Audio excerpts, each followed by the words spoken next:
What's going on, guys? Welcome back to the channel. Welcome to the juice. This is the juice from the James River, 5th stop on the Major League Fishing Pro Circuit for the year. It's actually my worst event of the year standings wise, but I probably caught more fish this tournament than I did all the other tournaments combined. Honestly, I caught so many fish on the James River. James River is absolutely full of bass. I just had a little bit of trouble getting those bigger quality fish that you needed to jump up the leaderboard in this event. You know, the weights were really good in this tournament, and I just had 2 average days. I finished, I think, somewhere in the 80s maybe. I don't even remember. But anyway, today we're diving into the juice. We're going to check out all the tackle, rods, reels, line, everything that I used at the James River. That's all coming up.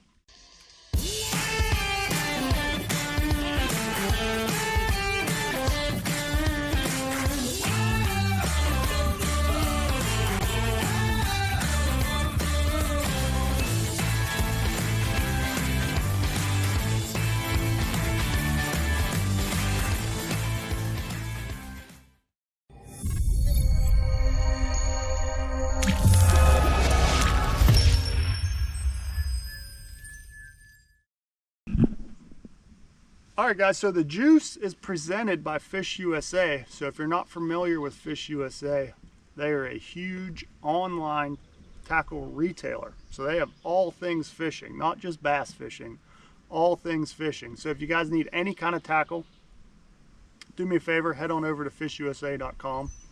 Check the description down below. I'm going to put direct links to all this tackle that I used this week. So you're able to head right over, click those links, head right over to fishusa.com and get the exact baits that I used on the James River. But first off, let's dive in and go through my setups. So this is a little bit different than the usual juices. I usually film them right after the tournament, maybe even on the water. But we had back-to-back tournaments. I kind of swapped tackle over real quick. We had some crazy rain and storms come through, so this is a little bit delayed. So you have to bear with me. I had to re-rig some tackle and get everything ready to go. But if you watch my videos, you've seen I caught a ton of fish and on a few different baits. Really the main player was a buzz bait, a jig, a tube, and a fluke or a dart. So I was throwing this guy right here. This is the Guggen Baits dart. So I was throwing him around. It's kind of in this marshy creek area. Was throwing him around on this guy right here. This is the favorite Pro Series 7-foot medium heavy rod, had 15-pound Seaguar and Vizex. Was coming down here to a Trocar round bend hook in a 4/0 size. That's perfect for those flukes and darts. You know, this is the best hook that I've found whenever you're looking for a weedless presentation on those soft plastic jerk baits. This is the best hook I've found in a 4/0 size, and was just throwing him around. More so when they wouldn't really commit to that buzzbait, I'd throw the fluke around some of that grass, that heavier cover, and I caught a few fish in the tournament on him right there. Let's jump into the jig next. So this is just a 3/8 ounce jig. This is actually a little prototype jig that's coming soon from Epic Baits. We're in the testing phases of that right now. So I was flipping him around on kind of the deeper part of those little turns in this creek. You know, it would be real sharp drops. So some of these undercut banks would be, you know, 5-6 feet. So I'd flip that jig up there and let it fall down, and as well as the tube. But this right here, threw both of these on 20-pound Seaguar Tatsu and the favorite Hex 7.6 heavy. Flipped these around, caught a ton of fish on these. This was kind of my follow-up bait to the buzz bait. If they weren't really coming up, or if it was a little bit deeper water, I'd flip the jig or flip the tube in there. If I come to a piece of wood, I'd throw that in there and flip him around. So this is again the same setup, 20-pound Seaguar Tatsu. I had a 5/16 ounce Epic Tungsten weight on there. Boy, I don't know if you guys can see that, but he is chewed up. He's got teeth marks all over him. He's caught a lot of fish. Ow, about to hook myself. Those Trocars are sharp. So I went with the Trocar magworm hook. Now it's an EWG style hook, and that's really kind of the best hook that I've found for a tube. You know, tube fishing, it's kind of a lot of plastic and you can miss a lot of fish, but I found with that hook right there, and you leave it exposed, here I'll rig one up for you and show you, it helps you land some more fish whenever you rig it up like this here. But that Trocar magworm hook has been an excellent hook for flipping a tube around. I've done it a good bit this year and super impressed with it. So that right there is how I would flip him around. You see, I didn't really skin hook that very much. I just barely put that hook point back in there. So that way, as soon as something bites it, it pops out and it's ready to hook them right in the face. So that right there, that was another bait that I was flipping around and caught a few nice keepers on the tube. All right, let's see what else we got. Well, I don't have a rod rigged up, but you know, I was making the long run down to the Chickahominy, and every day I would make that long run back up to Richmond, and there was a few pieces of wood, and I found, and some jetties, you know, all those jetties around Richmond and a bunch of wood piled up. I was throwing this guy right here. This is the new Googan blazing worm. Just throwing this on a Texas rig. I don't have a rod rigged up for him, but I was throwing it on that same 5/16 ounce weight from Epic Tungsten and using a 4/0 straight shank Trocar TK130. And I would just drag him over those jetties through all that wood. And I actually called up twice right at the end of the day on my way back to weigh-in on the blazing worm up around Richmond. All right, so moving on, this was the star of the show. This was a lot of fun, a lot of excitement for all you guys watching the videos, and that was the buzzbait.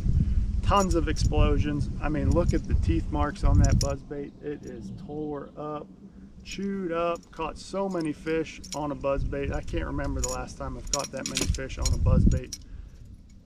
That was a lot of fun. So I throw the buzzbait on the Favorite Pro Series 7'3" heavy. That's a perfect workhorse rod. You know, it handled those fish well. Now, you know, I wasn't around very heavy cover. It was just kind of that marsh bank and a little bit of grass growing out off of the creek bank. So I was going with 15-pound Seaguar and Vizex fluorocarbon. You guys know me, I throw that stuff everywhere. And that was just more so for the castability. You know, I could cast this bait really easy, just make little short roll casts and pitches. You know, this creek wasn't very wide, so I didn't have to make super long casts, but I wanted that manageability and that real easy castability of the Seaguar and Vizex. So I went with 15-pound in Vizex. I know what you're thinking, fluorocarbon on a buzzbait doesn't make sense, but you're winding it. It doesn't matter if your line sinks. You're winding the bait, it keeps it up, and that fluorocarbon just casts so much better than braid or whatever else you like to throw your buzzbaits on. So I go with fluorocarbon right there. Like again, Favorite Pro Series 7'3" heavy, and just a 3/8 ounce black buzzbait with a gold blade. I'm not sure if the gold blade mattered or not. I mean, a lot of those fish barely even got a look at the bait. I think they hadn't seen a whole lot of baits back in this creek, so they would hit the buzzbait as soon as it hits the water, first couple cranks. But it was a lot of fun, caught a lot of fish on the buzzbait. All right, next up was a chatterbait. Got to have a chatterbait every tournament this year, you know that. And again, this was more of a tight cover, precise chatterbait fishing this time. You know, like I said, I was in that small little creek, so I was just throwing this up against that bank or, you know, against a piece of wood or something. So I went with a little different rod than I usually throw, and that's the Favorite Rush Zach Burge Signature Series rod, the General 7'3" medium heavy. A little bit shorter than I usually throw on a chatterbait and a little bit lighter power, medium heavy, but super soft rod. Excellent throwing those little roll casts and little pitches into tight cover with a chatterbait. Favorite Soleus XCS 7.3 to 1 gear ratio, and again 15-pound Seaguar and Vizex on that. And that was my chatterbait setup. Lastly, I don't think I got any fish catches on camera for the tournament with this, but I basically had a two-pronged approach to the James River. I'd start in this little creek, throw the jig, throw the buzz bait, catch a bunch of fish, get my limit, and then I was pulling out the big stick here.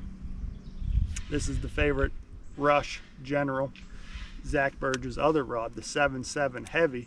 This is my punching rod, and I was running to the back of the Chickahominy, getting in the lily pads and flipping around. I was just daubing a 1 ounce weight through the matted lily pads. You know, when the tide would go out, those pads would kind of fold over on themselves and make a little mat. And I was taking this and punching it through there, just putting a little bandito bug on the back of that. I was able to call a few times, but I think my camera either overheated or was out of memory by the time I caught them, because it was super, super hot, and I don't think I caught any of those fish catches on video. But a lot of guys caught them in the back of the Chickahominy doing exactly this. I wish I would have done it sooner on day one, or done it longer on day one.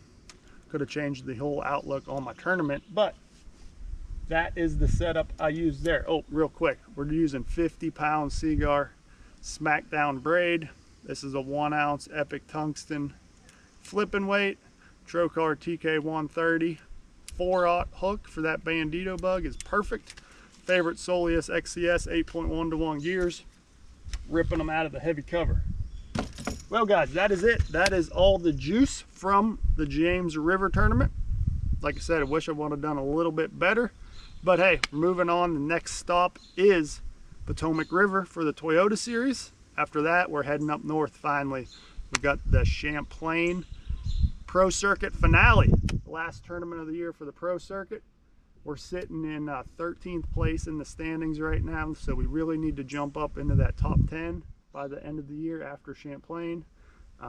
We're in decent shape to make the championship, so we got to get our work done at Champlain, check all those boxes, and we'll see you guys then. So I appreciate you guys watching.